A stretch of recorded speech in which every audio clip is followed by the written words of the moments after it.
Good morning, everyone. This is meeting number 18 of the Standing Committee on Public Accounts, Tuesday, June 7th, 2016. And I remind everyone today, as I do every meeting, that we're televised, that we are televised, and would you please turn your phones to silent mode so that we aren't interrupted, and as a courtesy to our guests as well. Today we're conducting a hearing on Report 5, Canadian Army Reserve National Defence from the Spring 2016 Reports of the Auditor General of Canada. Appearing before us today we have Mr. Michael Ferguson, Auditor General of Canada, and Gordon Stock, Principal. Welcome to you. As well as from the Department of National Defence, we have Bill Jones, the Senior Associate Deputy Minister, Marquis Haynes, Commander of Canadian Army, Derek Joyce, Deputy Commander, Military Personnel Command, Paul Burry, Chief Reserves and Cadets, and Mr. Rob Roy McKenzie, Chief of Staff for the Army Reserve. We have an opening statement from the Auditor General, and then Mr. Christofferson on a point of order. Thanks, Chair. Now, I just wanted to point out that we are missing the Deputy Minister. Appreciate Mr. Jones is here, and I have no doubt he has information that we need. But the law was changed in the last while that makes the Deputy Minister legally an accounting officer and accountable to this committee. And it's only by exception that we don't let deputies come, because human nature, let's face it, if a deputy can get away with sending somebody else to a meeting that's not going to be a lot of fun, come along. We have a policy that it's only by rare exception, and it's times that people are away, they're traveling, there's an urgency of us getting to this matter. Do we not want to delay? So it does happen, but I wanted to emphasize the fact that it is a priority and a mandate and an expectation and a lawful requirement. Unlike when I started here, it's now the law. And so, again, I understand in this case we weren't that pointed in our invitation, and I'm raising it as a matter of point of order in the hope that we can kind of get back to the fact that it's deputies we're inviting. Deputies are expected to be here, and by exception, we can hold them without them, but in the main, it's the deputies that should be here, and I wanted to point that out, Chair, to ensure that we keep that standard, because that's what works best for us. Thanks. Thank you very much, Mr. Christofferson, and that is certainly a point of order, and it is something that we do take fairly seriously. We appreciate, Mr. Jones, you've appeared before other committees, and we know that you are very capable in this, but the buck does stop somewhere. And as Mr. Christofferson has rightly pointed out, in the department, the deputy minister or the minister are responsible. And as Mr. Christofferson also said, that there are times, and I don't think this is an example of where this is happening more than once, but there are times when deputies will send associates in their place. And I agree. I think because of the lateness in the year into June, with only a week or two left, we wanted this meeting, but we will be a little more upfront and clear that we expect the deputy to be here, and we will try to accommodate them. He was unable to be here today. I think then it becomes on us to find a date when he can be accommodated, or he or she could be accommodated. But we do thank you for being here, and we know that that we're going to have a good meeting. We'll have an opening statement by our Auditor General, and then a brief statement from Mr. Jones, the Senior Associate Deputy Minister of DND, and then Mr. Haynes. I got to be careful here that I'm not on the Mr. thing with our department. But anyway, Commander of the Canadian Army Department. And so we'll first go to Mr. Ferguson, please. Thank you. Mr. Chair, thank you for this opportunity to discuss our 2016 Spring Report on the Canadian Army Reserve. In our audit, we examined whether the Army Reserve was prepared to deploy on domestic and international missions. We concluded that the Army Reserve had been shrinking and that gaps in training meant that reserve soldiers were not fully prepared to deploy on all missions. L'armée canadienne a besoin de sa réserve. The Canadian Army needs the Army Reserve In order to carry out assigned missions, the Army Reserve provides almost half of the Canadian Army's 40,000 soldiers. On major international missions, the Canadian Army expects Army Reserve units to provide up to 20% of deployed soldiers. However, we found that the training of Army Reserve was not fully integrated with that of regular Army units.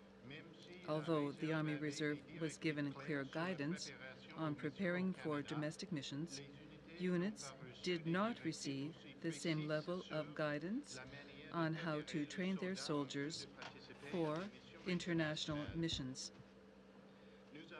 We also observed that the Army Reserve did not always have access to the equipment it needed for training and for deployments.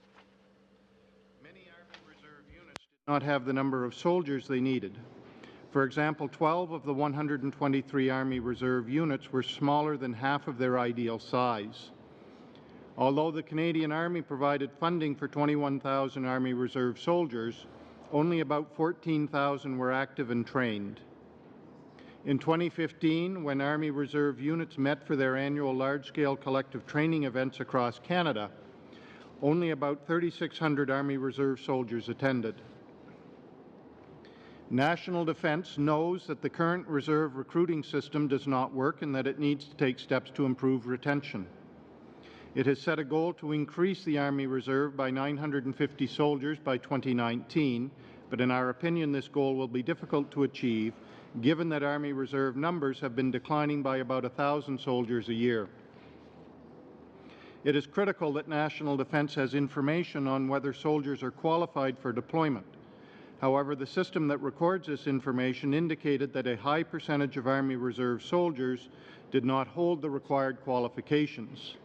National Defence told us the information from this system could not be relied upon. The National Defence Act has established that Reserve Force members are to serve primarily on a part-time basis when not deployed. However, National Defence has, in effect, created a class of Army Reserve soldiers who are employed on a continuing, full-time basis. In 2014-15 fiscal year, the Canadian Army spent about 27% of its overall budget for Army Reserve pay and operating expenses on these full-time contracts, leaving less available for other Army Reserve activities. L'Armée canadienne alloue des fonds aux activités des unités. The Canadian Army allocates funds for Army Reserve unit activities, including training. But the funding model is not consistent with expected results. In the 2014-2015 fiscal year, National Defence reallocated funds from the Army Reserve budget to other uses, other than those of the Army Reserve. We have also found that although individual skills training was designed to train Army Reserve and regular Army soldiers to the same standard for a particular individual skill, Army Reserve courses were designed to teach significantly fewer skills than were taught in regular Army courses. We found that this skill gap was not always addressed during the pre-deployment training of Army Reserve soldiers. For example, when Canadian Army soldiers began to deploy as part of NATO's collective defense in Eastern Europe, a gap remained in weapons training between Army Reserve and regular Army soldiers. We made 13 recommendations in our audit report. National Defence has responded that it will address each recommendation. Mr. Chair, this concludes my opening remarks. We'd be pleased to answer any questions the committee may have. Thank you. Thank you very much, sir. And now we will move to Mr. Jones, and welcome. Chair, thank you. I will make 4 brief points in order to leave time for my colleague, Lieutenant General Haynes, in his remarks.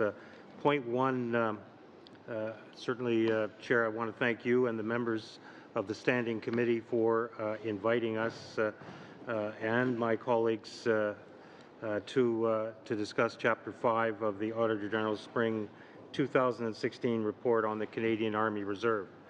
Point 2, I do apologize on behalf of the Deputy Minister who was unable to make it today, and I hear, and certainly I will make him aware of the concern of members, so I do again apologize on his behalf.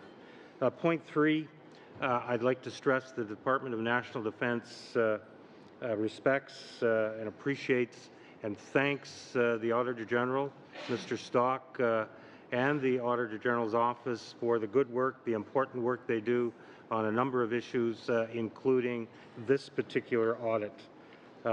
Point 4, I want to assure the committee, members of the committee, that we have taken the recommendations of the Auditor General very seriously, and that work is underway to address these issues. With that, Chair, I think I will just remind members that I think we passed out an action plan to all members as to how we're working on dealing with the recommendations. But with that, Chair, I would turn it over to General Haynes, who will provide more detail on what we're doing and how we're doing it. General Haynes. Thank you, Mr. Jones, Mr. Chair, honorable committee members. Good morning. First of all, I would also like to thank you for inviting us to participate in today's session to speak on the result of the Auditor General's report and about what we are doing in the Army and in the Canadian Forces to address some of the concerns raised in the report. The Army welcomed the opportunity to have an audit conducted by the Auditor General, and from all accounts, our support to the team was significant, with over 1,600 documents passed from my office to the audit team in a 10-month period, demonstrating the complexity of the subject. Like Mr. Jones, I also want to thank and compliment the audit team for their hard work. The audit spanned the period of 3 fiscal years, which was inclusive of the former and the present Chief of Defence Staff. General Vance, the current Chief of Defence Staff, reinforced his predecessor's vision in October 2015 when he issued the Strengthening the Reserve Force Directive. A predominantly part-time professional forces located in communities across Canada, ready with reasonable notice to contribute to operations at home and abroad. The Army has embraced that vision and sees the Reserve Forces as an integral part of the Army team. Beyond its operational role, the Army Reserve acts as the familiar local face of the Canadian Army in communities across Canada. Based on current infrastructure, 97% of the Canadian population lives within a 45-minute drive of Army Reserve Armory. Our local units provide an excellent opportunity for Canadians to experience the Canadian Armed Forces firsthand.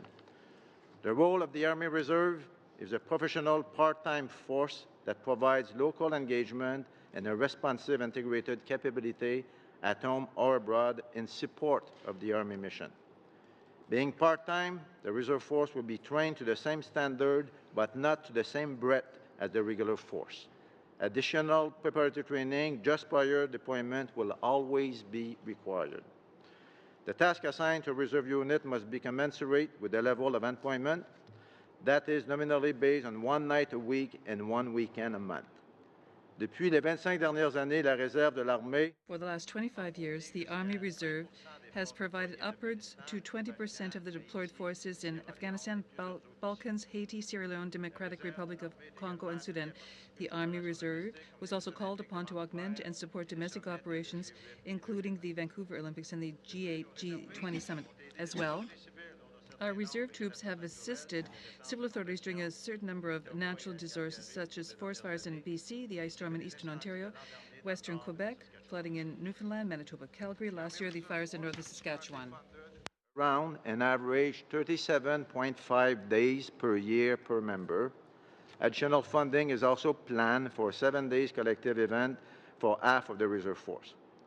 Furthermore, the Army Reserve, according to the Army Strength Report dated 15 May 2016, has 18,550 serving members.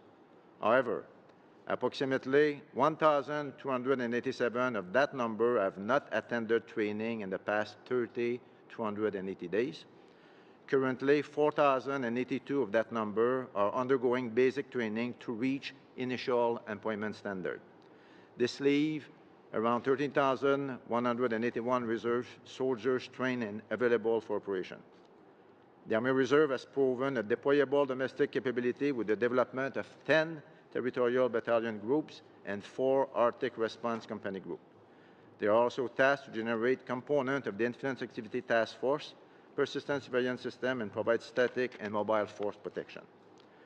Il est très important de savoir que la réserve de l'armée est conçue pour être... To put our overall capability in a recent operational context, we need to answer domestic and international, and we need to work as one team, the Canadian Army team. Integration is solely envisioned as an individual document to help structure in the regular force, and we need to adapt the force to operational needs and to the evolution of changing demographic. This integration is not solely envisioned as individual augmentation to help fill structure in the regular force.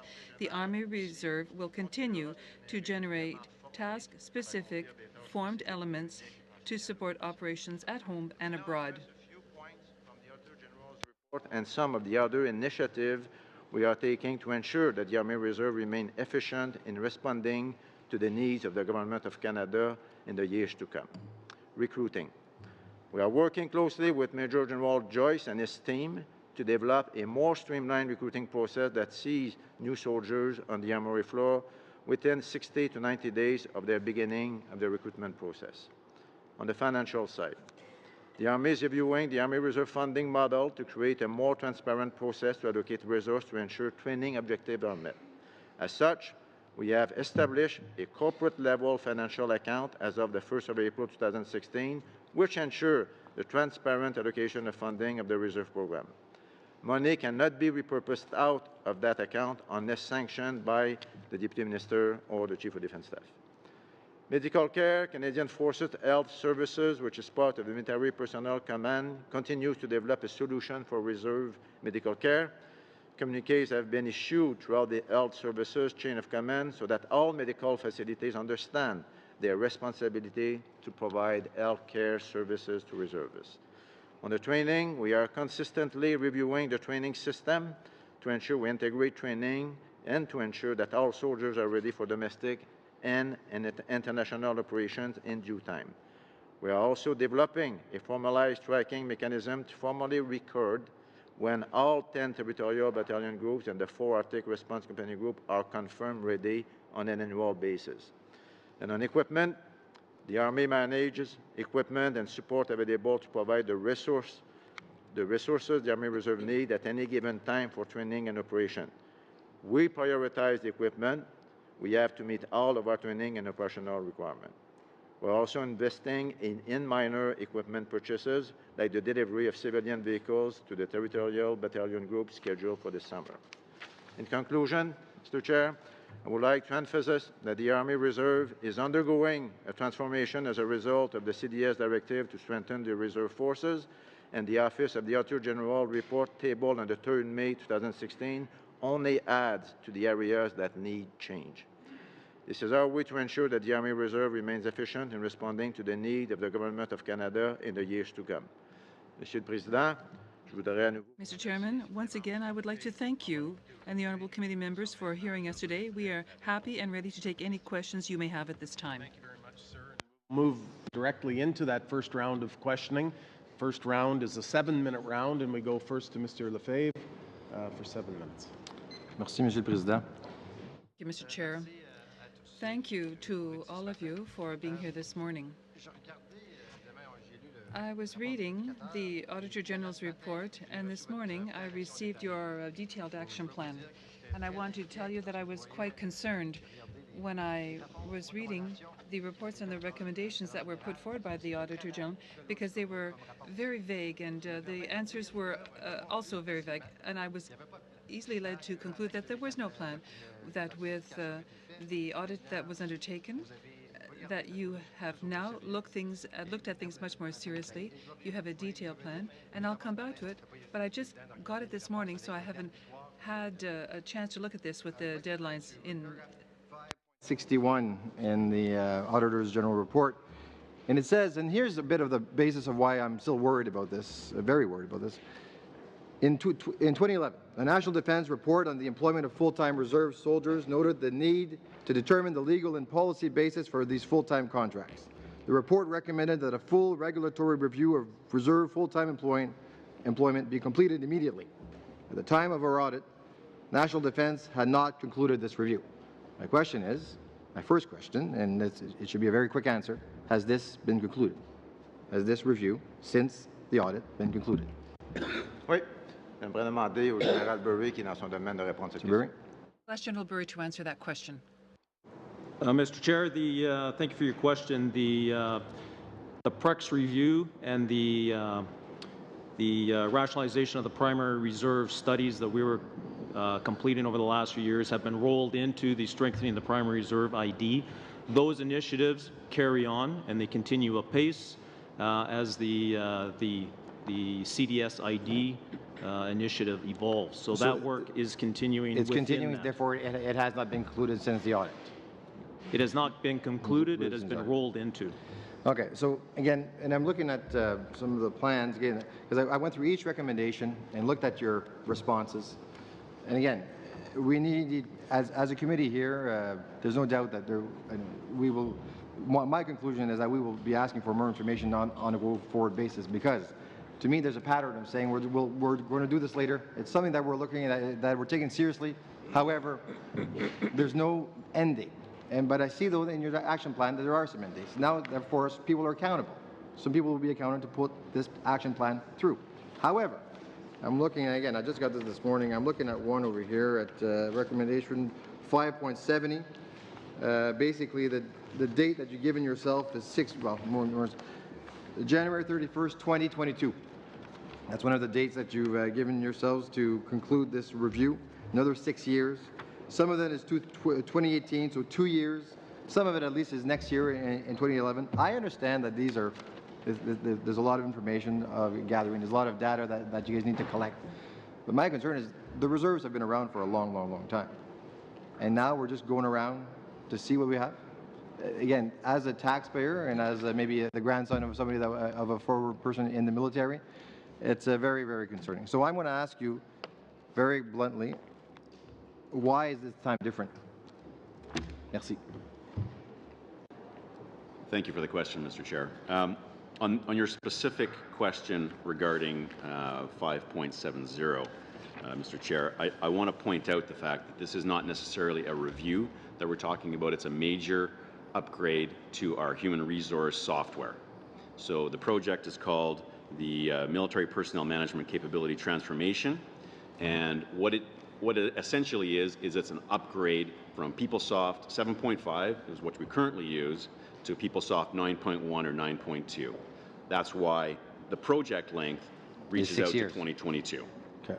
And there's a number of interim releases that are going to be let out to the Canadian Armed Forces during that period. The first release coming up in the spring of 17, in May of 17, which will see a technological upgrade of the HR system to include 9.1. Perfect, thank you. So now, with the rest of the recommendations and the dates that you give, who is actually responsible for this? So that in a year from now, if you want to ask somebody else to come and say, who is making sure that this action plan is being respected throughout the department? So, Mr. Chair, so we all have different responsibility. As the Army Commander, I am responsible for most of it, but there is, when you talk about recruiting, when you talk about transformation of enterprise system that touch the Canadian Forces, it goes to the Canadian Forces. And that's why today you have a representation of all of us that will be responsible to implement this action plan. Okay. All right. Well, maybe we'll get back to it a bit later. With respect to Army Reserve funding and unit training and other activities, in the Auditor General in 2009 stated that the Canadian Army took steps to integrate the collective training of Army Reserve and the regular Army units in the same division. According to the Attorney General, this has only happened with artillery units. So what steps have been taken to improve collective training and integration between the Reserve and the Army? There's a lot of steps that have been taken to improve training for the Army Reserve.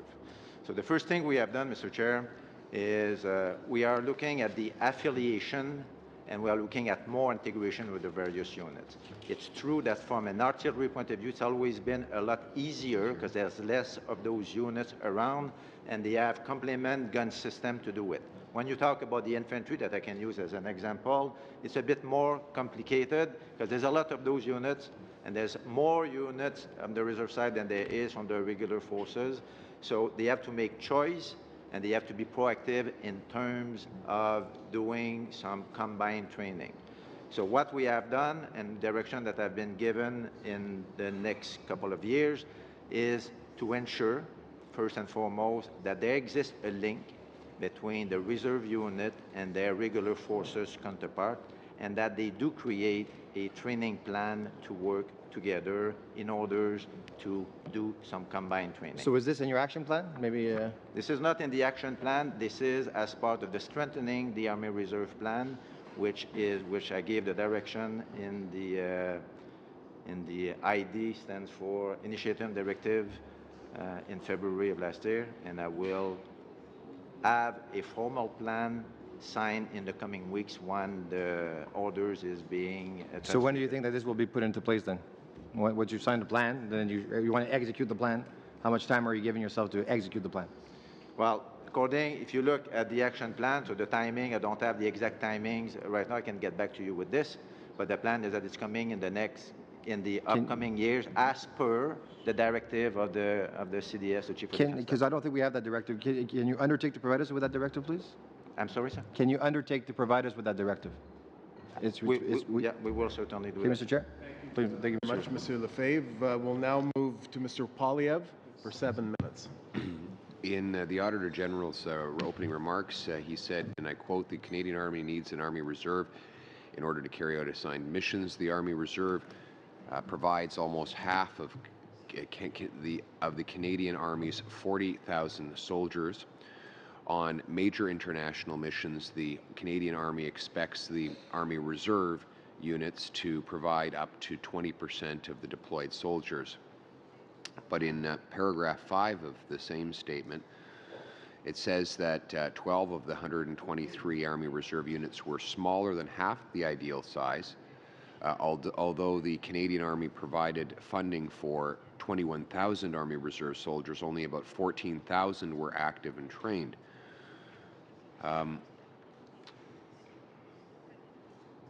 Given that we are 7,000 reservists below the funded amount, would Canadian Army Reservists be able to constitute 20% of the number of deployed soldiers in the event of a major international mission?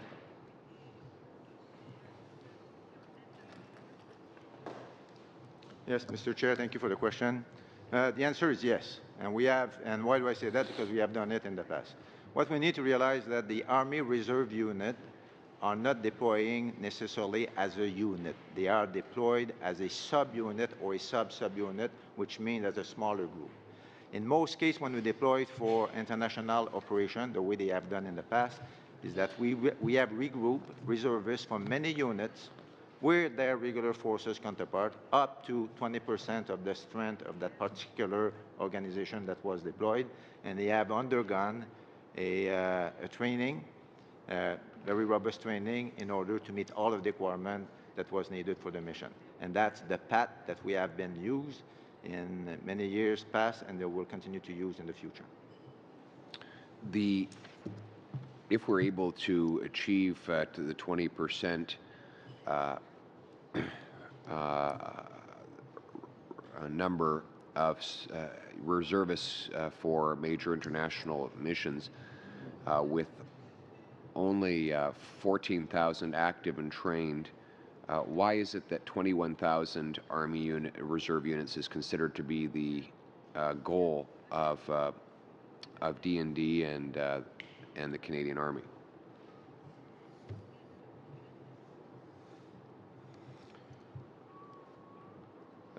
Mr. Chair, 21,000 is based on the number of units that we currently have, and the number of units that currently have is based on historic data, on legacy data.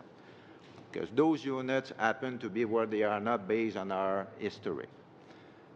We feel that there is a lot of positive side to have those units, even in some of those units are not totally filled. And when you add the number of person that we have in all of the units, we make an average of personnel that show up on historic data, and then we came up to 21,000. If we would have the complement of the numbers, that units would be filled totally, you will come up with a number of 29,000, but this is not what we're funded for, and this is not what the reality has been in the last decade or so. So 21,000 is based on historical data. L'armée a fourni assez de fonds pour The Army provided enough funding for 21,000 reservists. At the present time, there are 14,000 reservists. Where did the funding go for the other 7,000 who make up the difference between the 21 and the 14? In this, the difference, first of all, in the numbers, when I said in my opening comments, so the latest data is that we had 18,000. Okay. Out of those 18,550, I think that's what I use, there's about 1,200 that are people that are not parading, so they're not showing up.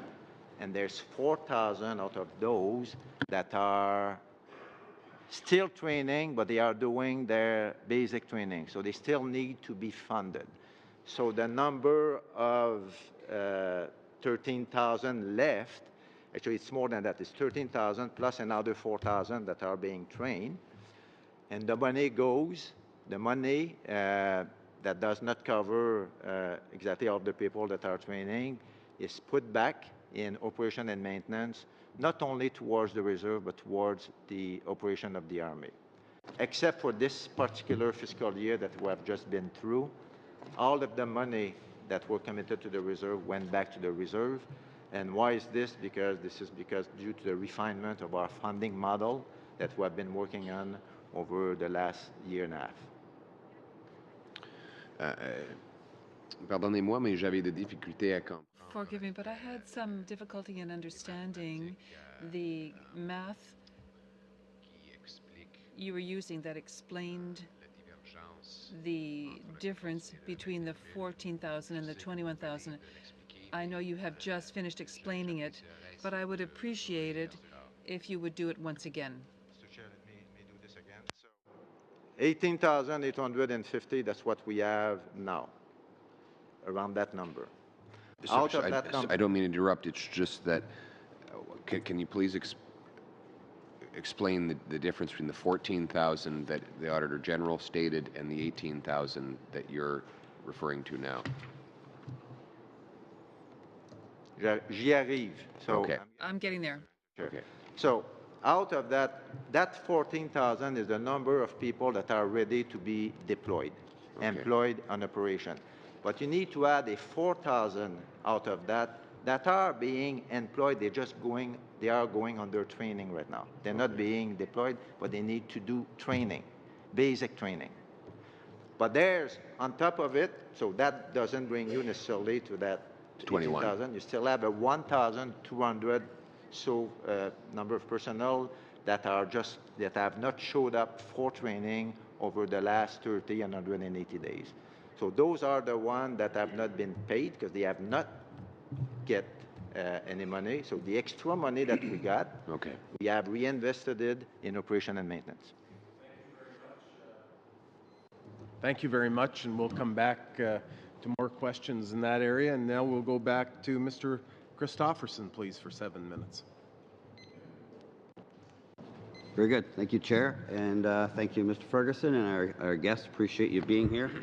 For the WISE deputies and other entity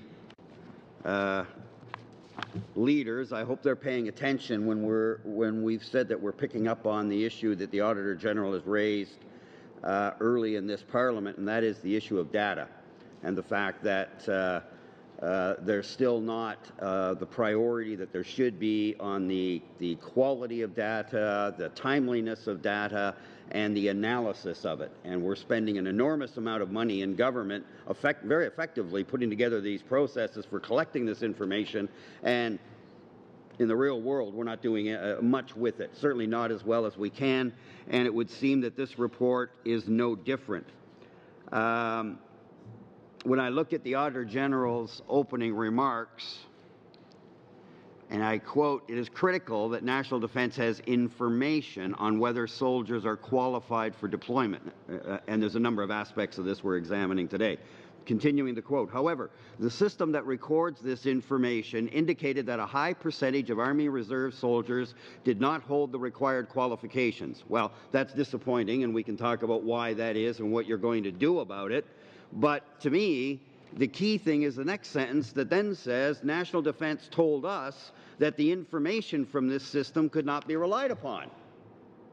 So again, if we're going to use these analysis as assumptions and then move on those assumptions, but the analysis is inadequate, basically we're building a house of cards that's going to fall.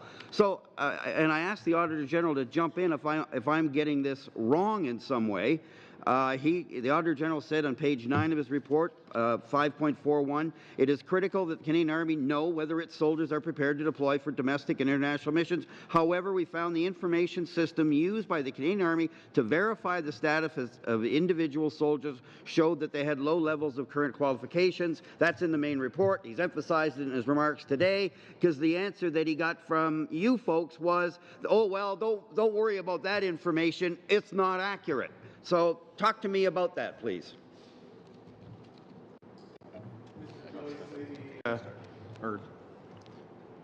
Mr. Chair, I can Lieutenant, start, and maybe I'd like General Joyce to add any comments.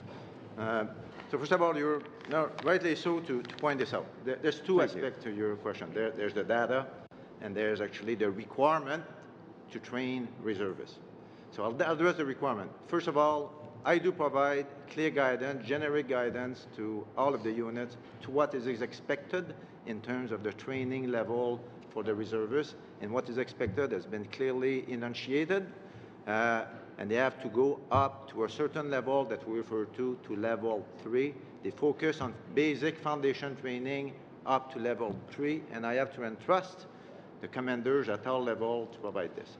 Having said this, it is absolutely true, and we totally agree with the report, and we totally agree with your comments, that once the training is done, to capture the data that they have been trained has not been done properly, and it has been very asymmetric due to various reasons, due to lack of some personnel in some unit to record this, due to computer or various applications that we are using, and we are addressing this right now with the new system that will be Guardian, and I would invite General Joyce to talk about that system.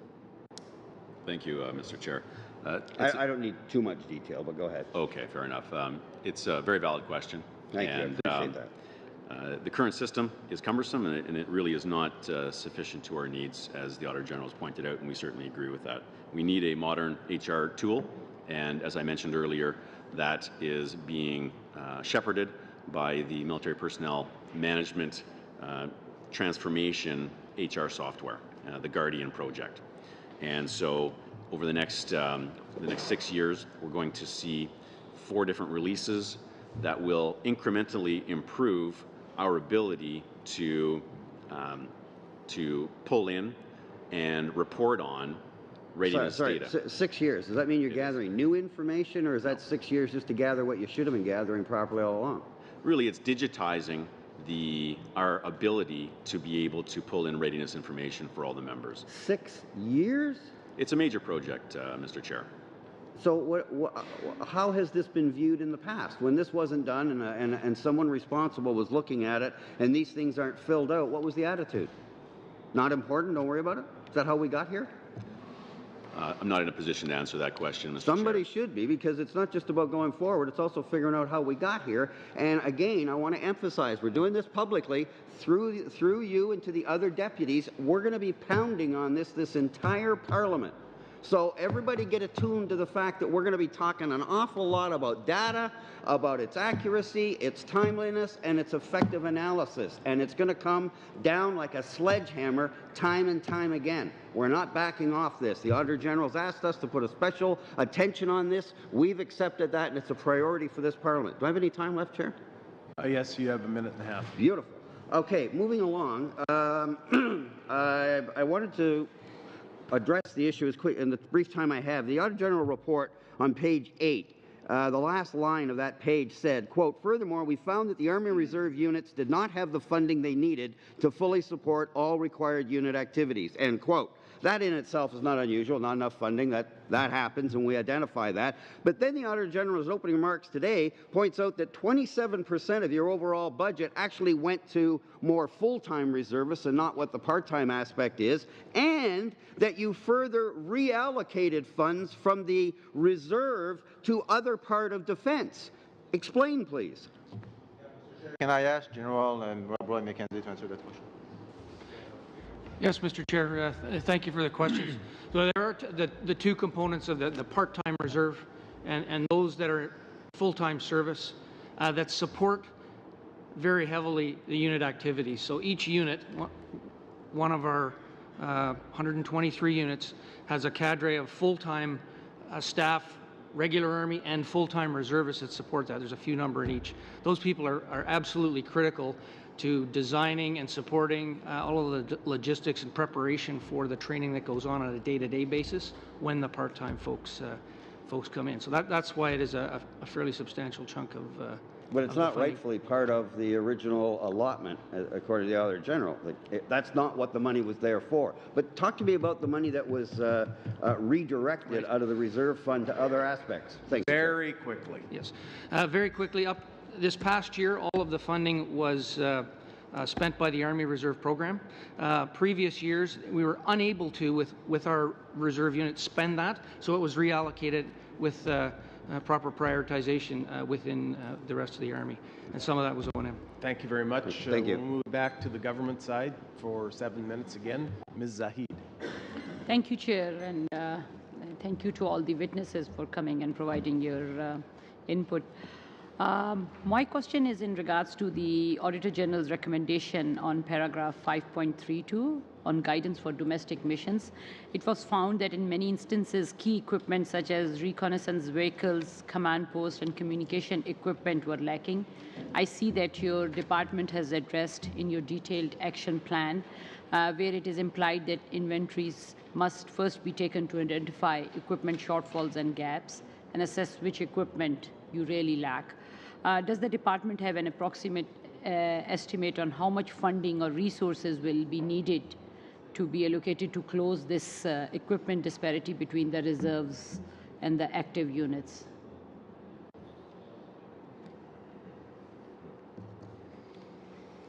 Mr. Chair, so I know we're working with the budget that is given to us right now, so I have no indication whether we're going to get an increase or we're going to get a decrease. The Army gets is fair allocation of that budget, and I have to work within that budget, but there's different allotment of money for different programs. Procurement is certainly a program that does cater for a lot of money, not just given to the Army, but given to the Canadian Forces, and we have to prioritize.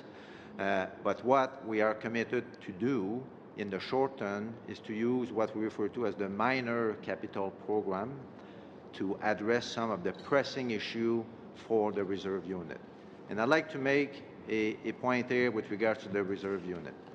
Priority will always be given to those units that have a responsive role, and I refer to here to those territorial battalion groups.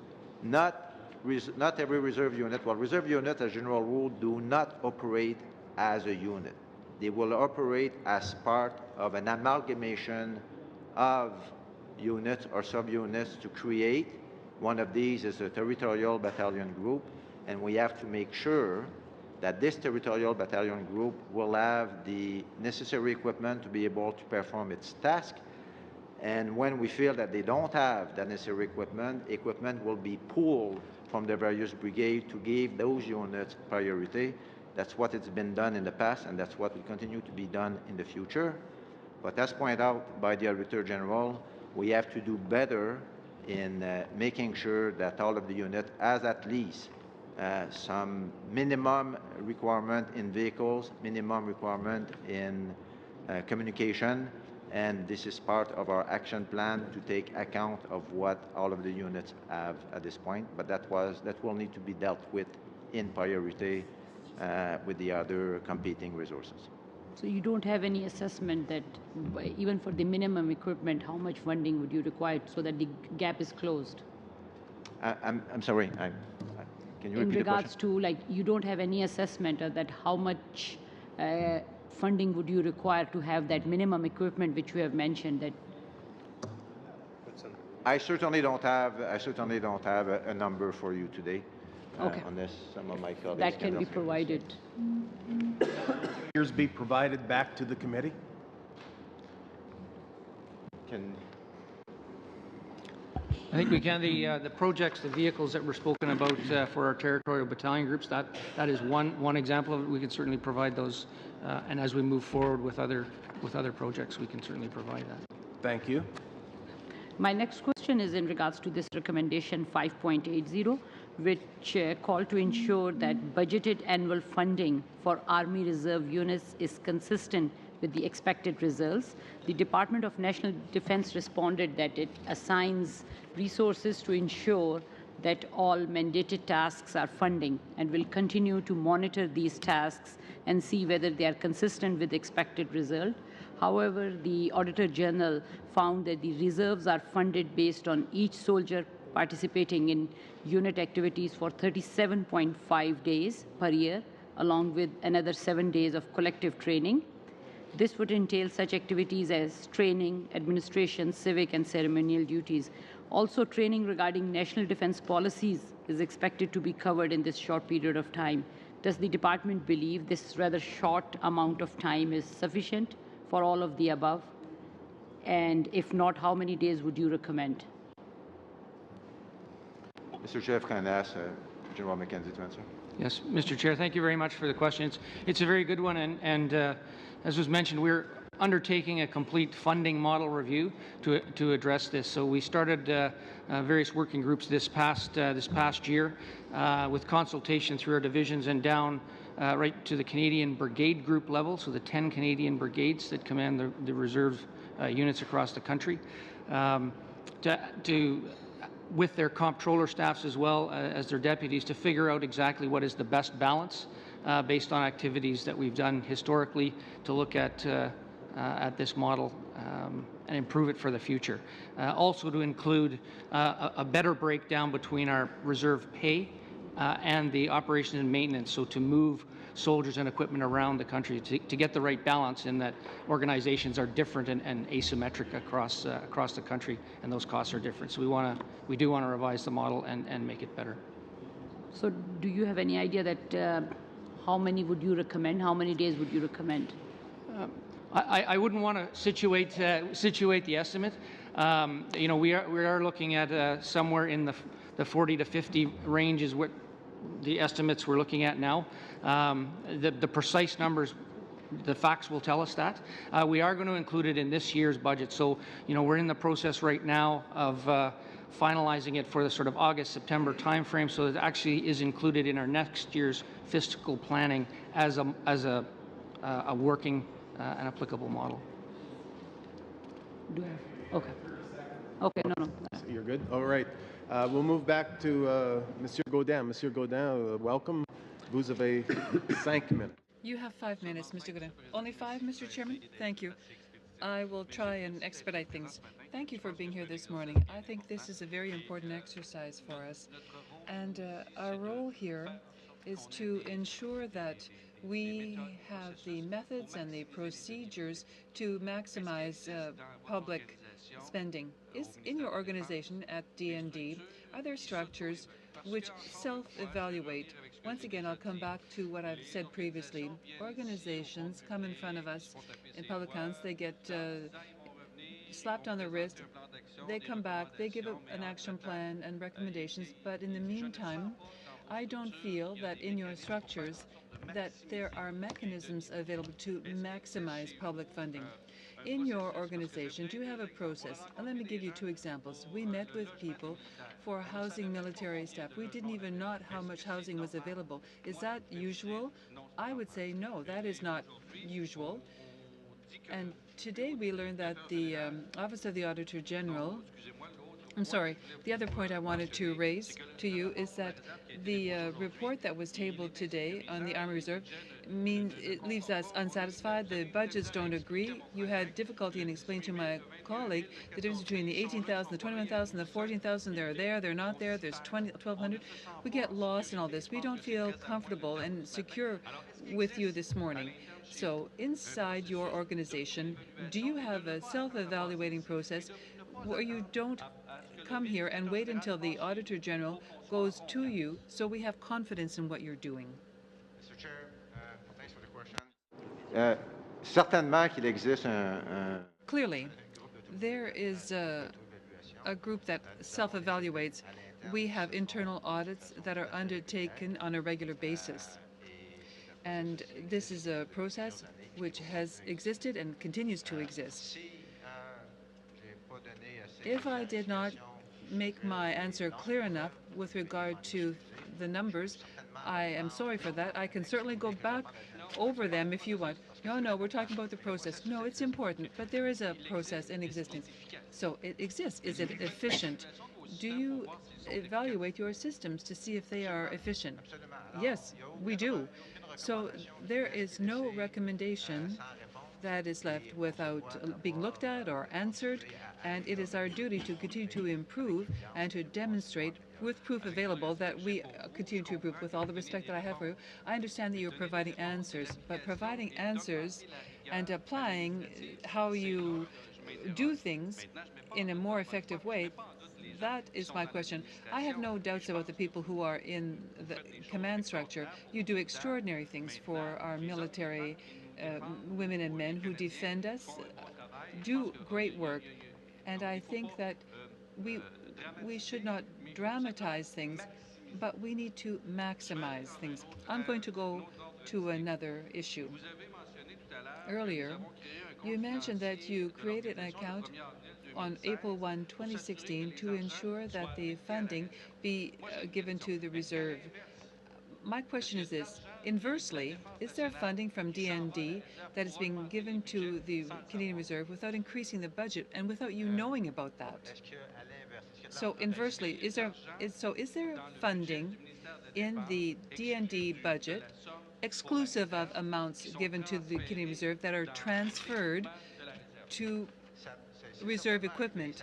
It has happened, and it will happen in the future, because the process that we do on an annual basis, the finance we do on an annual basis, is based on review periods on a quarterly basis, and we allocate resources where it is needed. And in this case that you are quoting, if it is necessary to provide funding to the Canadian Reserve, an application is made and it then is approved. But then you understand that is a supplementary budget which makes it quite onerous.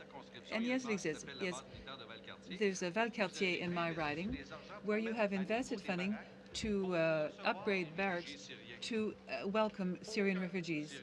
No Syrian refugees were sent to that base as of today, June 7th. So this money, which allowed upgrading of these barracks, are going to be used for the reserves.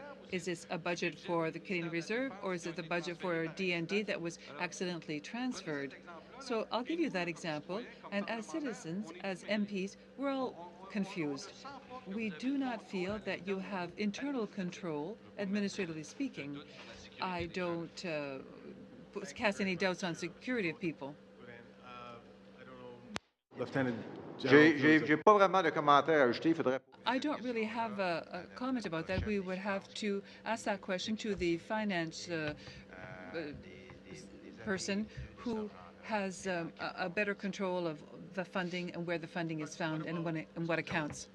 That's perhaps where the deputy, as Mr. Christopherson has pointed out, as he's kind of a chief accounting officer of the department. Do you have any comment on that? Yes, thank you, Chair. I think it's a very good question. In respect to the specific item of preparing for the Syrian refugees, that was an initiative that was undertaken, and we put in place preparations as part of that program, and we expended funds to get ready for the potential arrival of the Syrian refugees. As it turns out, none showed up, but nevertheless we were directed to get ready, and that's what we did. Those particular expenditures will and improvements to the infrastructure in Valcartier and elsewhere will not be just used for the reserves, but they'll be used for the cadets and others, so they're not assigned to the reserve budget. Thank you, Mr. Jones. We will now move over to Ms. Shanahan, please. You have 5 minutes. Thank you, Chair, and thank you to the witnesses again for being here this morning. I would like to talk about the raison d'etre of the reserves. As a civilian, I remember being surprised to learn that reserve soldiers actually serve on the front line. I guess I had the idea, not knowing any better, that they were kind of, in the background, but learning that they're on the front lines actually in deployments, particularly internationally, it's even more of a concern to me when I read that they are not always trained properly or have the proper equipment. So I am concerned about the personal risk to our reserve soldiers when they are serving, so I'd like you to talk a little bit about that. The raison d'etre for reserve soldiers, is that something that will always be the case, that we rely on reserve soldiers for our front lines, or is this something that has just historically evolved? So, Mr. Chair, thanks for the question. So the answer is yes, that we will always rely on our reserve soldiers to complement the effort, the Army effort in operation. Every year, and I'd like to reassure you here, every year guidance are given, general guidance are given for training for the reserve soldiers that they have to reach a certain level of training. It's focused on the foundation training. With the additional 37.5 days, and this is predicated on the fact that with the additional 37.5 days that they will give during the year, that they will complement some of their training. And it's also predicated on the fact that if they deployed on international operation, they will have pre-deployment training. We have already established that we might not have kept some of the data up to date in understanding exactly what was done, but I can assure you that every time any organization is deployed on operation, commanders have to do an operational declaration directly to me. They put their signature at the bottom that the training has indeed been done, and we have all of the details, that generic training that was done by all of the soldiers. So soldiers, when they deploy in operation, are as trained as their regular forces counterpart. So thank you for confirming that that's confirmed in writing, because I think that was a remark that we saw in the Auditor General's report. So given that the reserve forces are here to stay, and I certainly commend reservists on their service to the country, I'm concerned about paragraph 5.51 from the Auditor General's report, stating that we found that the National Defence recruiting system did not recruit the number of soldiers needed by the Army Reserve, and that the Army Reserve units had difficulty retaining their soldiers. So please talk to us about that. What are the strategies that are used? Are there new strategies being employed? And I'm wondering, I'm just throwing it out there, is there a question of morale perhaps, where reserve soldiers feel like second-class citizens, and that's why the retention is difficult? So I'd like to hear about that. Yeah, Lieutenant General. Mr. Chair, if I can, General Joyce. Thank you, Mr. Chair. Excellent question. In fact, We do have, in fact, two strategies underway right now for the Canadian Armed Forces, one for retention and one for recruiting. In fact, to be quite clear, these are strategies that are aimed at both the regular force and the reserve force, because we are in a period of, accelerated recruiting towards targets in the 18-19 period. So we've got targets right now of 68,000 for the regular force and 28,500 for the reserve force in the 18-19 timeframe. So the strategies that we have in place, and you're absolutely right to bring up both retention and recruiting, because they are linked. Absolutely. We have a relatively high attrition rate in the reserves. About 50% of our reservists leave within the first 5 years. So we have to address that. We're doing that from the Military Personnel Command perspective by a couple of different issues. We're targeting a couple of different issues. First off, we're looking at creating a better mobility between the regular force and the reserve force. We find this is a good retention strategy, because the more our reservists can become regular force, if that's their desire, or our regular force members, for personal reasons, family reasons, want to become reserve forces, okay, if we improve that flow, then we actually improve the retention of both regular and reserve forces. So we're working on that process to streamline that. We're also working on a strategy that is looking at the compensation and benefit structure for the reserves and the regular force, with the objective of aligning the two and using it as a strategic enabler to have that compensation benefits structure out there that is going to be attractive to Canadians to come in and join either the regular force or the reserve force. We're looking at career management as a key element, because that can be either a satisfier or a dissatisfier, regardless of whether you're in the reserve force or the regular force. We're looking at family support, because that's key to retaining any individual in the Canadian Armed Forces.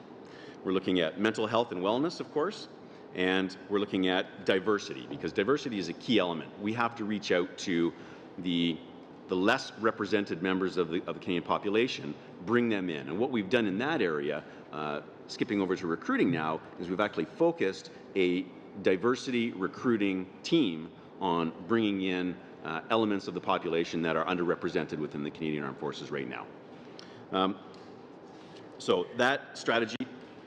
Very quickly, we're... Let me speed it up? Yeah. Okay, that strategy has 4 phases, and we're moving on.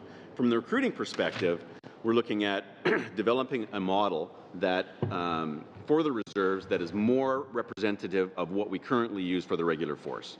So we have a very good structure to map out attrition and demand for the regular force. We are now going to bring that same model in for the reserve forces, so we can better predict what our needs are going to be in the future and have a much better understanding of what our recruiting requirements are therefore going to be.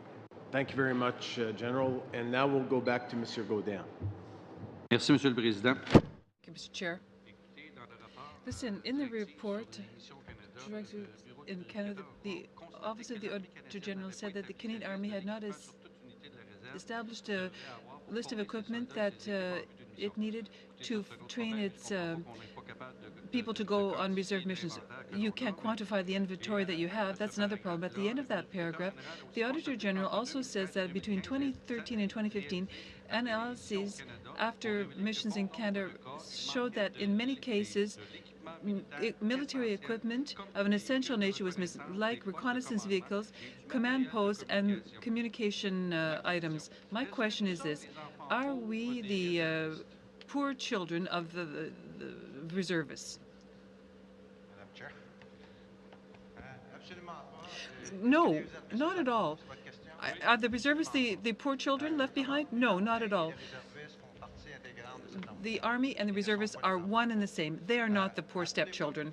And every time we undertake operations, we do reports after review, and after review reports, this is where we look at what has been done and what has not been done. And if there was a lack of equipment, and no doubt this has been reported, no doubt in my mind that this has happened, the Auditor General is very rigorous in their study of what we've done. It was because there was a shortcoming, fewer people didn't have some initiative along the way.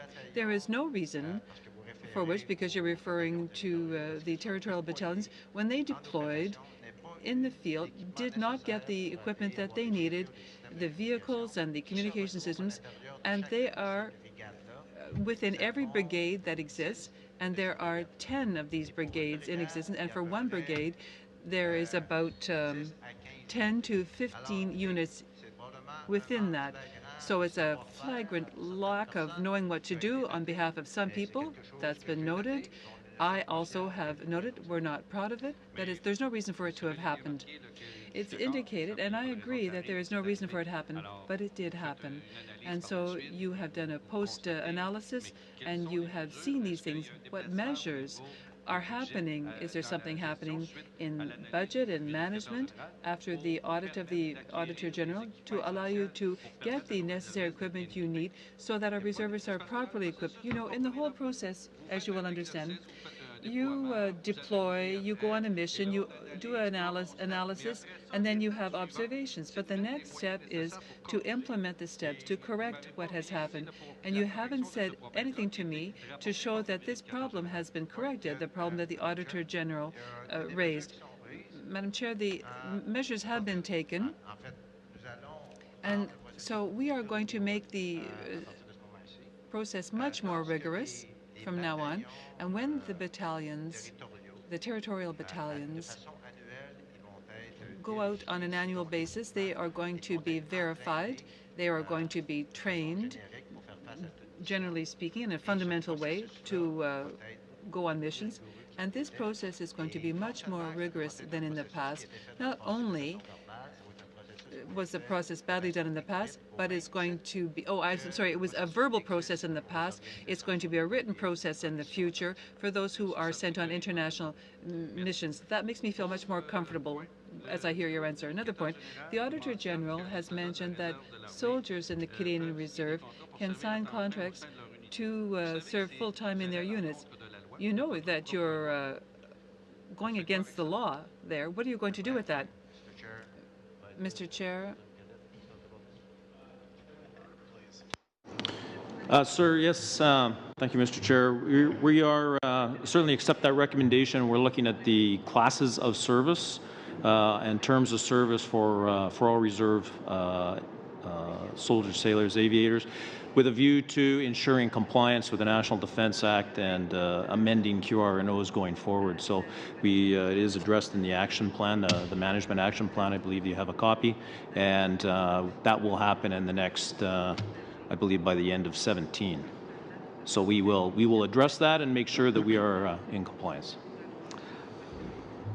Monsieur le Président, en terminant. Mr. Chairman, I know I don't have much time, but in conclusion, the Auditor General has raised to your knowledge the fact that you are non-compliant with the law, and you're going to readjust after this intervention. So there's a whole concept here. You're waiting to be told that what you're doing is not right, or that there are shortcomings in the system to react. Did you not read the Act? In fact, we have been dealing with this issue for a number of years. The PREC study that I referred to earlier, during the Afghan period, there were a significant number of full-time reservists working in support of the institution in Canada and deployed, and we have looked at that in detail and have reduced significantly the number of full-time reservists to make sure that we are in line with a predominantly part-time professional force, and we are continuing to work that to make sure that we are meeting the regulatory remits and requirements. Thank you very much, General. We'll now move to Mr. Area, please, for 5 minutes. Thank you, Mr. Chair. My first question is to Mr. Jones. Mr. Jones, this is a pretty bad report. You know, Army Reserve is not a new entity. It has been around for so many decades, or over a century, I can say. But the factors like funding was for 21,000, but it has got only 14,000 people there. And the skill gap that is always there. And things like that. The recruitment and retention strategy is not working. Was it not flagged internally Why did you have to wait till the Auditor General pointed out to start this process of reviewing and actually developing new strategies?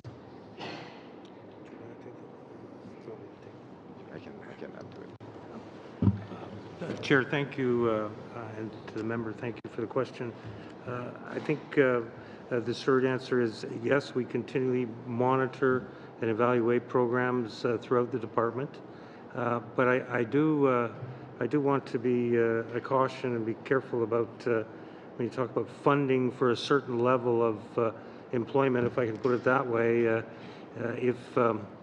If the Army Reserve is not does not employ the full amount, then the funding is not provided in that magnitude, which I think is only appropriate. So I'm not sure if I've helped you, but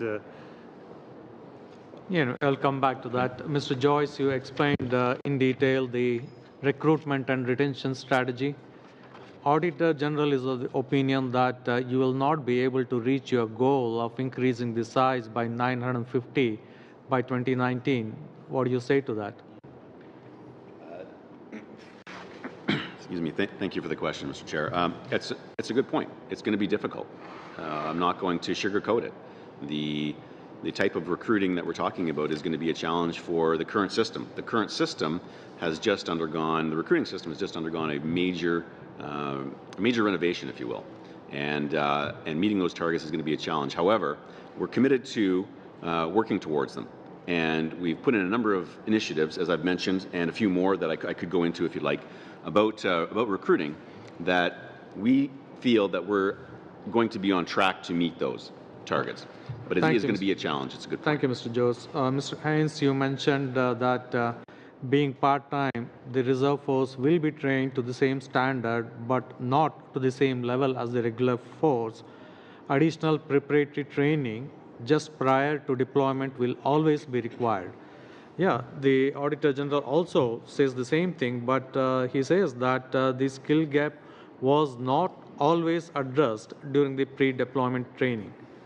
And it appears that it is always a well-known fact. Why is that still happening? Mr. Chair, I don't doubt certainly what was mentioned in the report. I think this issue deals a lot more with the reporting of data than the actual training that took place. I do have the assurance that in the case of the recent NATO mission, where we had reservists that was deployed in our reassurance, that they indeed did the training, and then we do have in writing that operational declaration. Now, was this well captured in the data on all of the personal data in the reservists? I suspect it was not, and I suspect this is really what the heart of the issue is here. Okay. In response to recommendation 5.84, National Defense said that commencing 9 February 2016, expenditures related to the reserve program will be incorporated in the financial reports briefed to senior management. Do you agree with the Auditor General opinion that National Defense may have provided incorrect information to Parliament?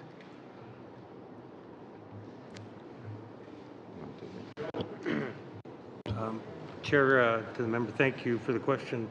Sure, answer is no. I believe that National Defense has always provided correct information to the best of our ability. So I'm not sure I can add much more than that.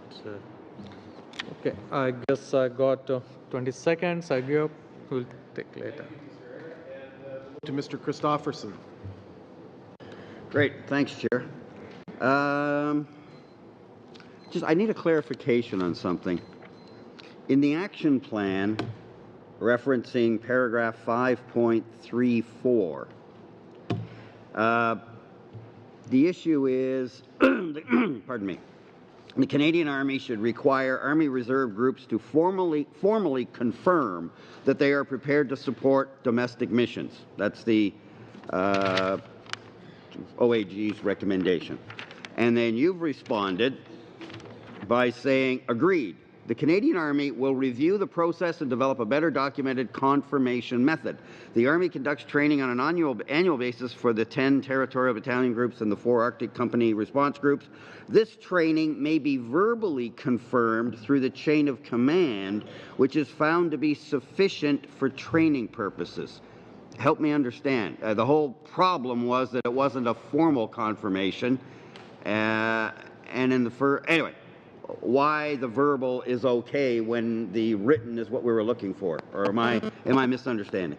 Yeah, Mr. Chair, and I totally thank you for the question. I totally agree that this is confusing, and like I said before, we made the decision that we will from now on require not a verbal confirmation, a written confirmation for all territorial battalion group, and that is not well reflected in this action plan, as you just pointed out.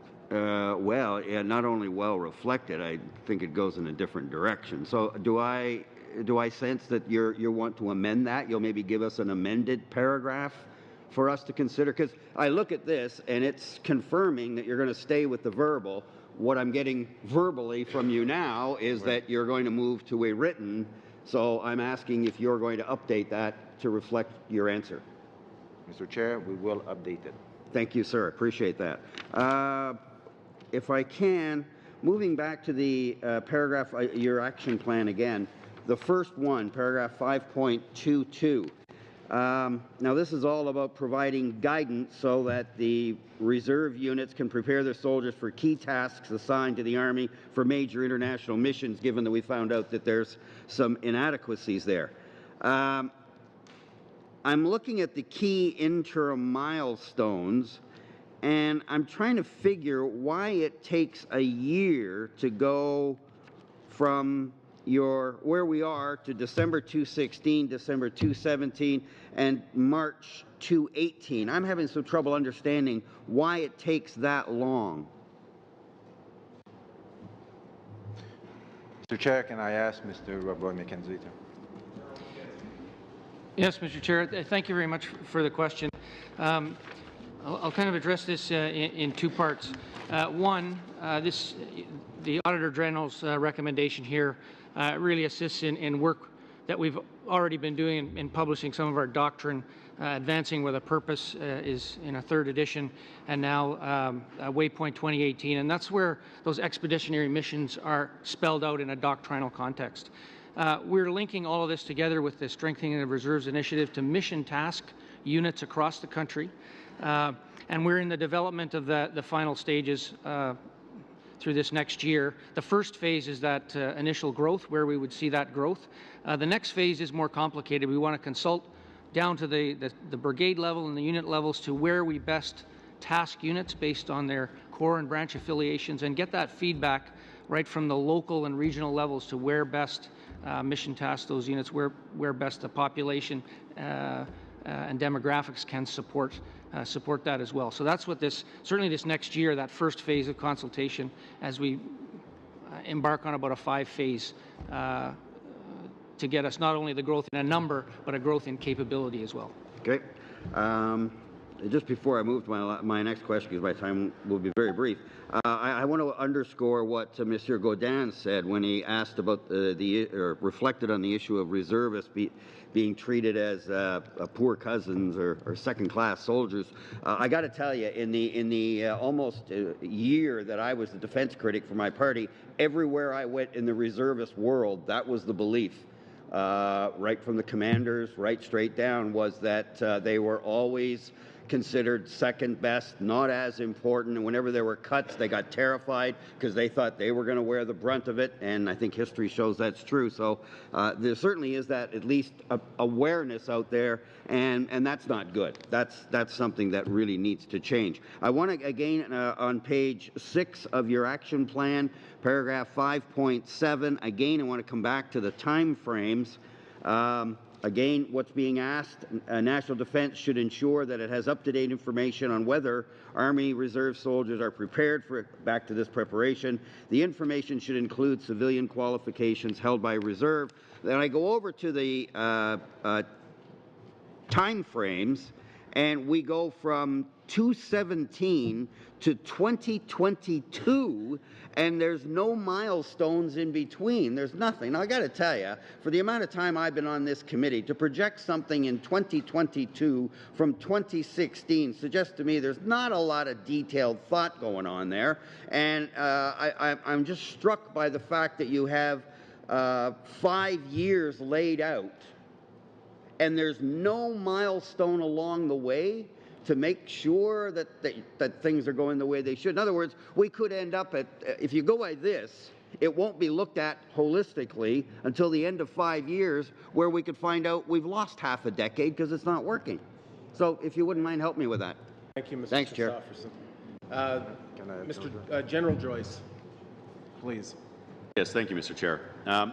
As I mentioned earlier, the Guardian project is a very detailed and fairly large project that is it consists of 4 releases of software. And so the first release is coming up in May. And in fact, what you're talking about, the readiness reporting, very specifically, the civilian qualifications for our reservist members are in fact going to be captured in there. Okay? That is one step of 4 leading to our final operational capability in 2022.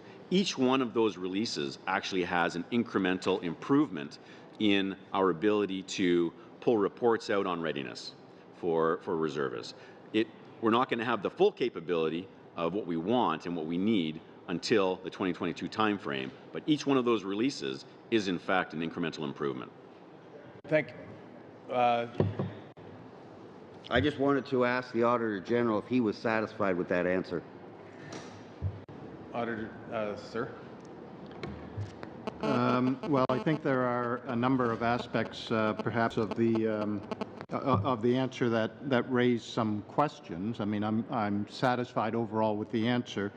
I think there are a couple of things, though, to be aware of. First of all, the problem that we were raising in the report was that the existing system, the data from the existing system, couldn't be relied upon. So I understand that a new system is going to be put in place, but it's not just a system. There's already been a system, right? There need to be the appropriate controls, the appropriate quality assurance, and that type of thing to make sure that the information is properly captured, or we end up just putting another system in place that ends up having the same problems. So I think there's been a lot of emphasis on the system, and that's good and that's important, and it will be a more modern and up-to-date system, but it's very much also a matter of making sure that the data is in fact captured and somebody's making sure that the quality of the data exists. The other thing, I guess, in terms, and I understand, that these systems are complex and it can take many years to put them in place. I guess sort of the thing that I'm a little bit confused about is I think earlier on it was mentioned that underlying this is a move from PeopleSoft 7.5 to PeopleSoft 9.2, which I guess sort of the first question is, so I assume that means that PeopleSoft version 9.2 already exists.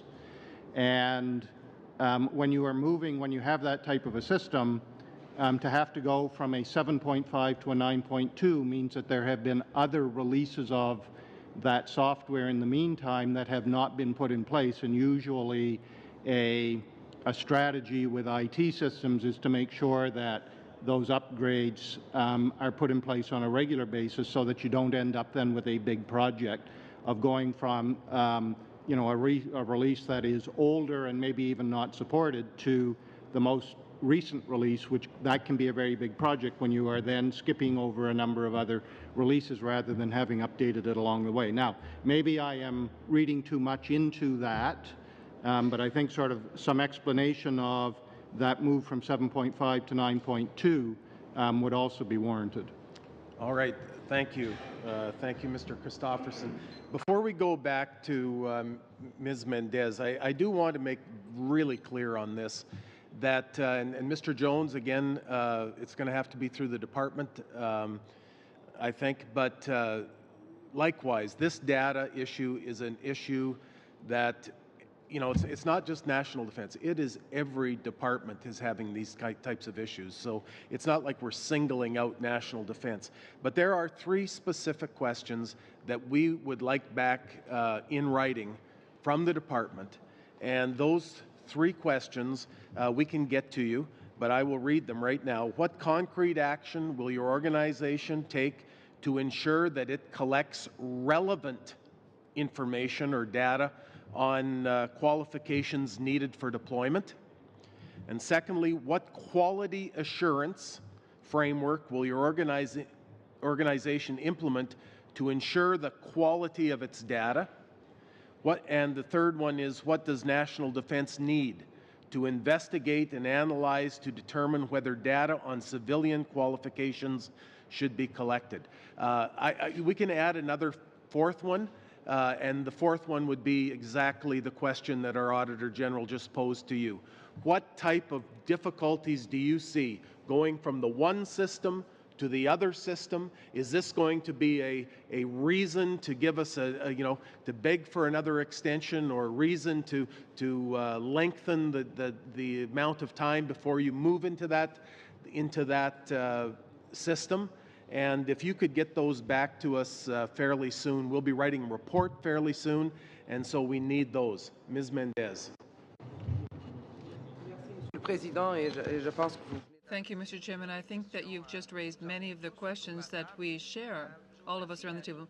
Thank you, all of you, for being here. I have more observations to make rather than questions to ask. I've read the reports and I've listened today to all the comments. And what strikes me is that the Canadian Army is recognized for its excellence. We know about your operations in theater, but I'm really disappointed to see that you seem incompetent when it comes to managing your human resources. And I'm talking about the specific case of the Army Reserves, but all we're hearing about discrimination, possibly harassment. There is a problem when it comes to managing your human resources, be it at the information technology level. You seem to have some difficulty managing there, but overall, and in fact, this is quite striking that you be so, operationally speaking or mission-wise, so good and have so much difficulty in managing your human resources. You know, it's not a piece of software that's going to resolve that. It's much more a human matter, the fact that your managers are going to be managing these issues. Class of soldiers that seems to exist, well, that was created by the Canadian Forces, and that doesn't even exist in the National Defense Act, which are the reserves. And how do you find this acceptable, particularly as you've seemed to find this a way of paying them less than you would pay a regular soldier? So these are my questions and my doubts, if you wish. Again, I am always extremely impressed by the phenomenal excellence of the Canadian Forces in terms of operational capacity, but I find it very distressing that in management of human resources there's such a big issue. And that I leave as a statement more than anything else. Thank you very much, Ms. Mendez. I don't know if there's a question there. Mr. Jones, please. Just a brief comment, Chair. And I think the member raised a very good point, and I'll try to clarify. The Guardian project certainly involves an underlying IT system and so forth, but it's much, much more than that. It's to change the business processes for the way we do our HR management in the military. So I think the member raises the question. We are just at the beginning of changing some of those processing, defining them, and so forth. The system, the IT work will come later, as General Joyce talked about.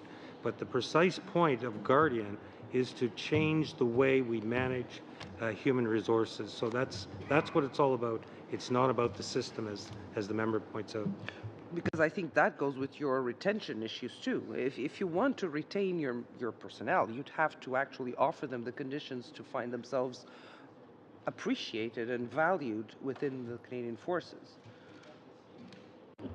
And again, Chair, I would just, the current HR system we have is for managing the military, not just for the reserves and so forth, is very complicated.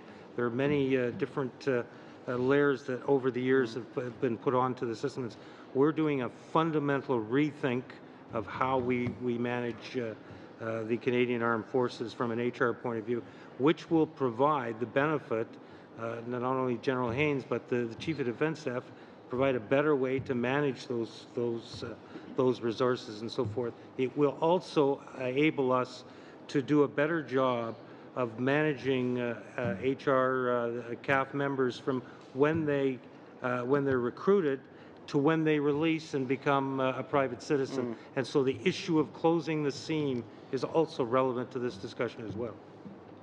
Thank you. I appreciate it. Thank you, Ms. Mendez. And we'll now move back to Monsieur Gaudin or Monsieur Poliev. Mr. Poliev. The Auditor General raised the question, the concern of preparing our reservists for the circumstances that they will encounter if and when deployed. It seems to me this is an extremely difficult thing to do because you don't know where they're going to be deployed, when, or how. It could be a massive forest fire in northern Alberta, flooding in Calgary. It could be a deployment overseas to respond and retaliate to a terrorist attack at home. How does the forces, how do our forces prepare reservists given the variability of deployment possibilities? Lieutenant General. Certainly, Mr. Chair. Thanks for the question. And that's why directions are given for the reservists to train on what I refer to on foundation training. Force protection, so they know they need to master how to be a soldier first and foremost in order to be able to protect themselves and then to protect their counterpart or the population or the people that they do have to protect. And they also need to train to a level of training that where you start to bring the team together, which we refer to as level 3, platoon level, in order to participate in a company level. So those two terms mean platoon level 30 to 40%, in order to participate within a company level 220 about 100 to 120 people. So my belief is that if they do this training properly, they will be able to meet the generic threat. Once we know a bit more about where they are going to deploy or to be employed, this is where we will add a portion of training that is specific to the mission. Now, your question will probably say, but what do you do if they have to react to floods or any fire or something?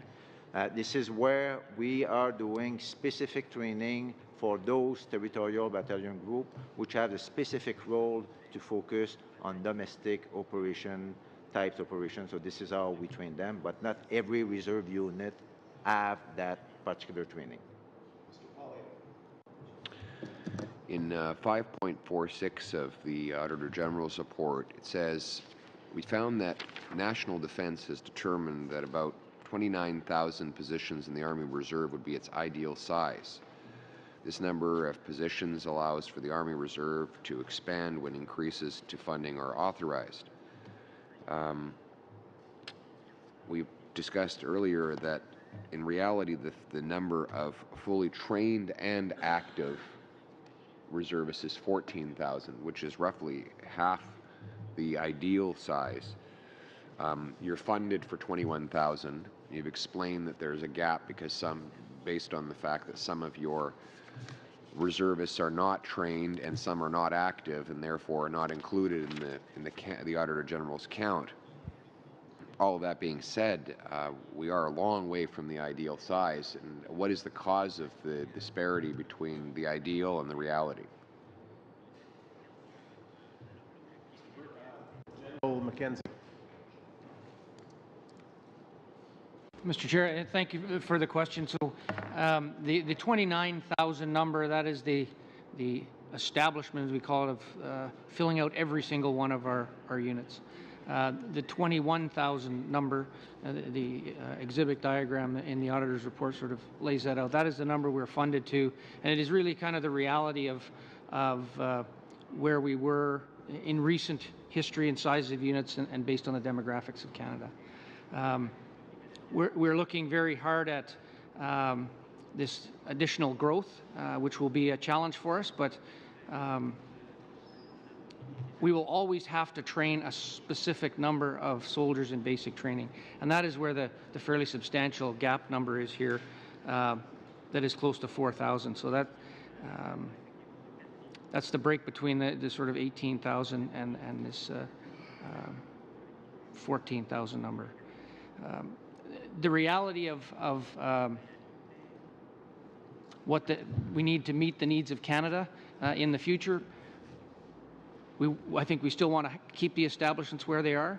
I don't think funding to that would be even close to realistic today. That's not where we are today. That's what we're here talking about. So that additional 8,000 on our establishment is if the need is there to grow in a very rapid fashion based on the world situation, that we have that flexibility, I guess is a way to put it.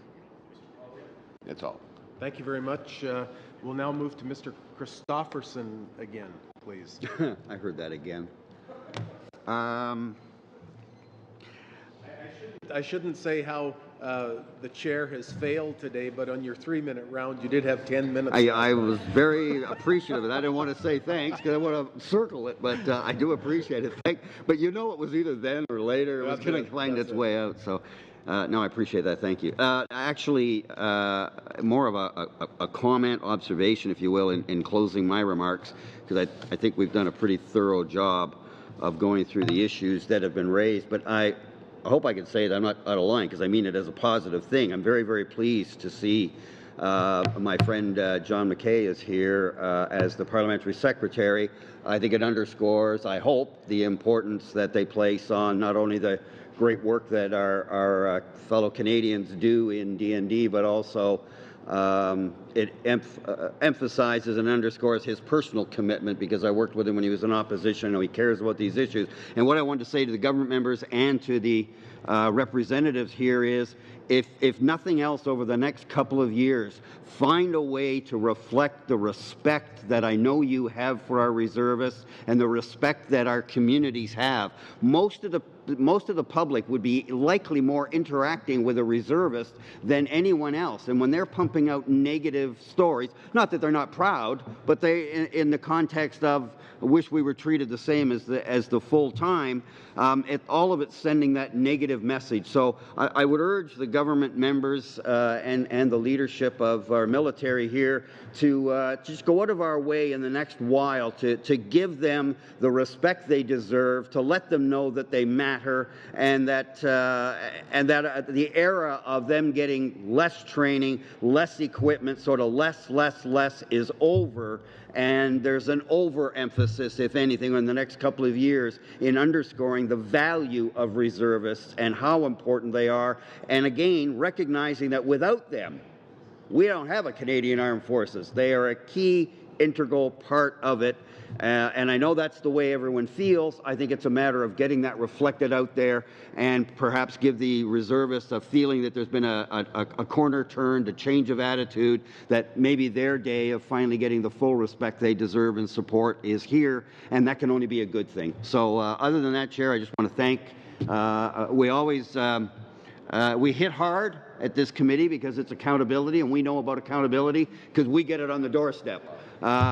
So we know what that's like, but it always needs to be said that we're always incredibly proud of all of our fellow citizens that serve in uniform, from all of you here at the top of the House all the way down to every single soldier and support civilian involved. We're very, very proud of our military history and our contemporary military, and we only look to work with you to strengthen it. Thank you, Chair. Thank you very much, Mr. Christofferson. We'll move to Mr. De Courcy. Welcome here. Merci beaucoup, Monsieur le Président, et merci à tous nos... Thank you, Mr. Chair. Thank you for your help to all our witnesses. It's a pleasure to be part of this committee because I have the honor of representing a riding which has the biggest military base in Canada, base Gagetown. In a community with a rich military tradition about the health and concern around the health of the reserve, of the military reserves. I wanted to get back to the question of recruitment and retention because I'm really interested in understanding more what that looks like in a community like the one I represent. And General Joyce, you talked about the integration in the plan going on between reservists and regular forces. You talked about health, mental health, diversity. You mentioned 4 phases. I'm interested in hearing a little bit more about that, and if the financial, human resources exist, and how you evaluate the work being done as you implement those 4 phases of recruitment and retention. Yes, Mr. Chair, thank you very much for the question. The 4 phases were specifically for the retention strategy, and we're looking at that actually reaching final operational capability by the summer of 18. Okay, that's looking at those specific elements. One of the areas that I think you would be very interested in is the approach we're taking specifically with recruiting reserves. And one of the initiatives that we have underway is that we've created partnerships between the recruiting group and the Army and the Royal Canadian Navy. And in fact, right now we've got a primary reservist from the Canadian Army in each one of our recruiting groups and most of our detachments. So it's very important to have that face of the reservist out there meeting up with the potential recruits. So that's one of the initiatives that we're looking at specifically for attraction. We've got the same working with the Royal Canadian Navy as well.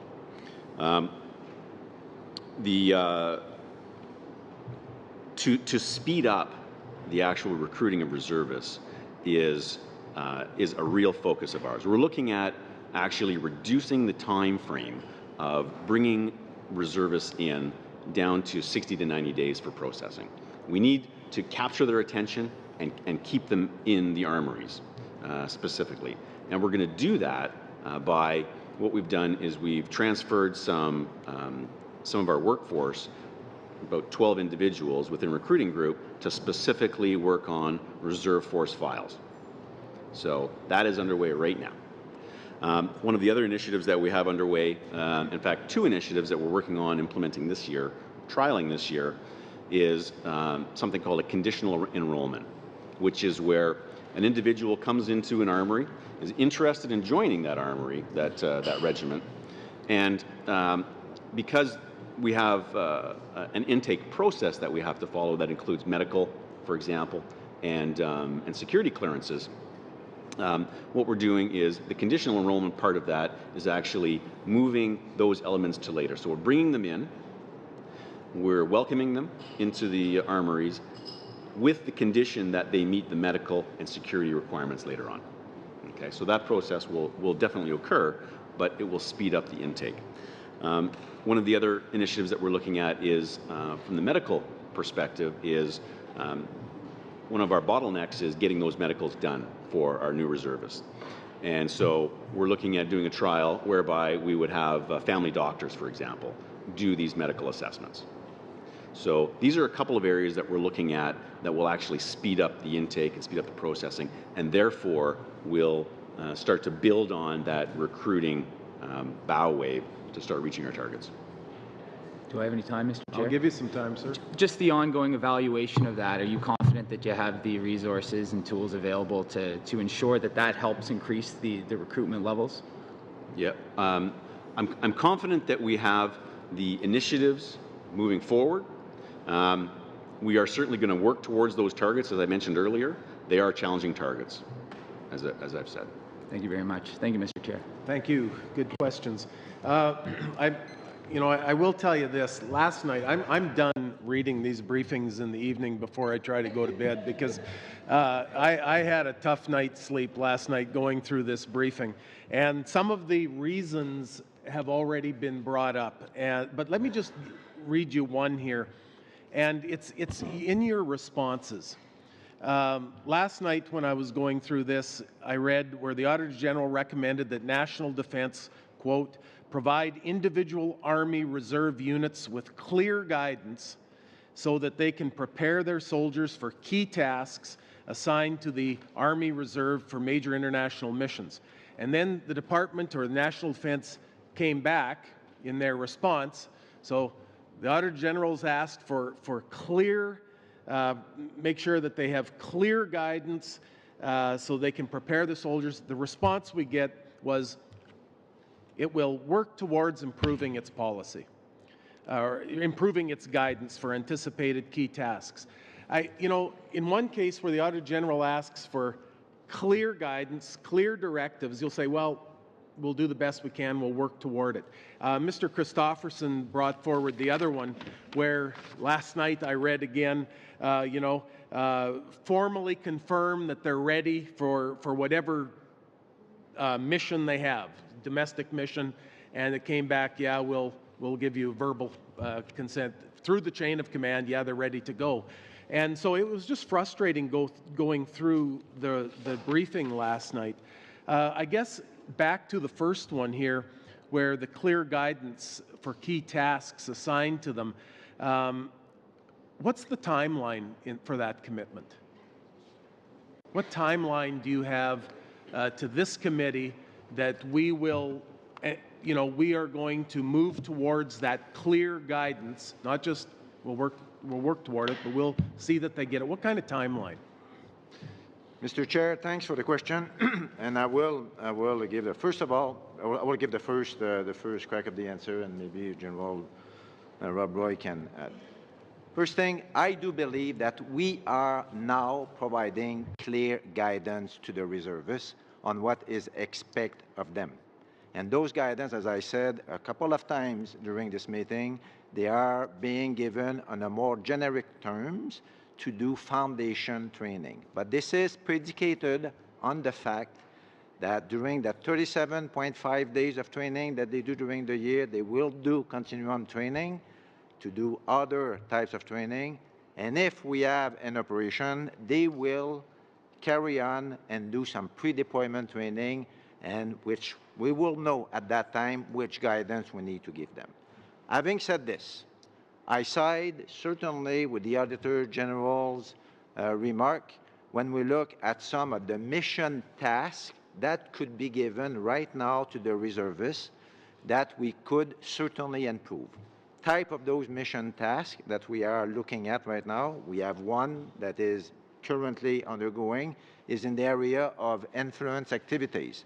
So civic, military, cooperation is one of the tasks they have, and they receive clear guidance on this because reservists are expected to do that task at any point, at any time.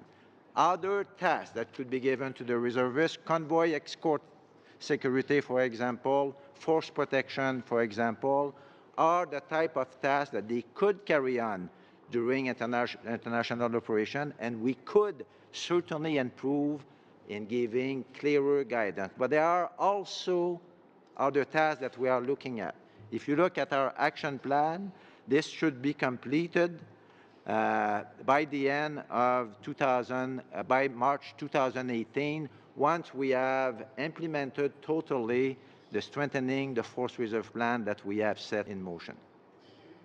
It seems like a long period of time, but certainly if it's accomplished, that's good. General Joyce, thank you for what you said in regards to recruitment. That was one of the other concerns I had. I spoke to one who was a reservist, and he said 20 years ago, we could go in and we could sign up, and really within a matter of just a few short weeks, like he said 2 or 3 weeks, we would be given indication as to where we would have our basic training, and 2-3 weeks, we know we're in the system. Currently, he told me it's over 6 months, and I don't know if that timeline is correct or not. You said today you're going to, be focused on 30 to 90 days.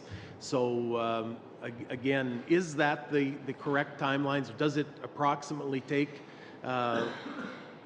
6 months from someone wanting to sign up? And what method, how are you going to speed it up? Sure. Mr. Chair, that's a great question. And I can probably say that some people probably do take 6 months. It depends on their personal circumstance, it depends on their medical situation, it depends on if they're from, from out of country, okay, because those all we have to take all of those into consideration as we look towards the processing of their file. So what we're looking at right now, and I covered a couple of them already, is the streamlining the process down to 60 to 90 days. To us, that is a fine balance between accepting risk and being risk averse. And so what this will do is it will ensure that we bring the interested people into the armories, number one, but it will ensure that we have a way to ensure that we have the medically fit people, because we need folks that are medically fit and able to be employed and deployed, and that can get security clearances. So a couple of the, just to repeat, a couple of the things that we're doing is the conditional enrollment and the moving the medical exams out into the private, the provincial sector through personal doctors. Those are going to speed up the process without a doubt. Okay, but we're also reviewing the entire process for intake, for recruiting, and we're looking at streamlining that as much as possible. So our objective, we feel that our objective of 60 to 90 days is the target that we want to achieve, and we're confident that we're going to achieve that. Thank you. I'll tell you, I think some of the ads you have for recruitment are some of the best. Really, they do. Even old guys like me, man, you know, it looks like the life to live, and so I do. I think that's a big part of the recruitment as well. Again, just in closing, to our Auditor General, sir, is there anything else that you think that we should be requesting from the department or from those that have given us testimony today, and any summary that you would have? I think maybe I'll just mention a couple of things. One is that we do have an audit underway actually on recruitment and retention, which the plan is that we will report on that in the fall. So you'll have another opportunity, I guess, to sort of get into that subject in further detail there. One thing I did want to touch on was there was a lot of conversation about the numbers and 14,000 soldiers versus 18,000 and 21,000. I'm afraid that I think sort of the main point in that has been lost a little bit. And I would refer people to Exhibit 5.4, which was on page 11 of our report, just above paragraph 549. And in that exhibit, that's where we identified the 29,000 soldiers with 21,000 funded positions. Then the next thing we said was that there were 19,500 was the average number of soldiers, but not all of those soldiers are trained, and that's why it got down to 13,944, or essentially 14,000, okay? So when we did the audit, we were saying there were about 19,500 actual soldiers, but 14,000 of them were trained. What we are hearing today is that there are now 18,500 soldiers with about 13,100 or 200 trained, if I understand from the Lieutenant General. So the issue really, or I think the most important point here, is that from these numbers that we reported, there has actually been another decline of about 1,000 soldiers in the Army Reserve. And I think in all of the conversation about the numbers, I think that message has gotten lost a little bit. That really, I think what is important, you know, we both agree, you know, that you can look at a number of soldiers, and we had 19,500, but then we said only 14,000 of them were actually trained. Now we're hearing it's 18,500 with 13,200 trained. So the real issue, I think, is that there has been another decline of 1,000 soldiers in that time period. No. Thank you very much for kind of summarizing parts of the problem of retention and the importance of recruiting and training. I think, you know, we can't just say it's retention recruiting, it's the training part as well. And so we look forward, you will be hearing from us again, or hopefully we'll be hearing from you again with the Deputy Minister in the fall in regards to that. I just want to, you know, make sure that we finish on kind of a good note, because I think you've heard it by all members of this committee. I have Camp Wainwright in my constituency, and I can tell you how important the work that you do are to our communities, to our country, to all those. But we're very proud of the job that you do. It's a tough job, most difficult job. The government's top priority is protecting its citizens at home and abroad, and in some cases fighting for democracy, in other cases helping in times of national emergency, and you guys respond every time. And so we thank you for your work. Our work is to take an Auditor's General report and to make sure there's follow-up to it and there's accountability to it. So we try to do our job. We know you're doing your job, and we thank you for being here today. We're now adjourned.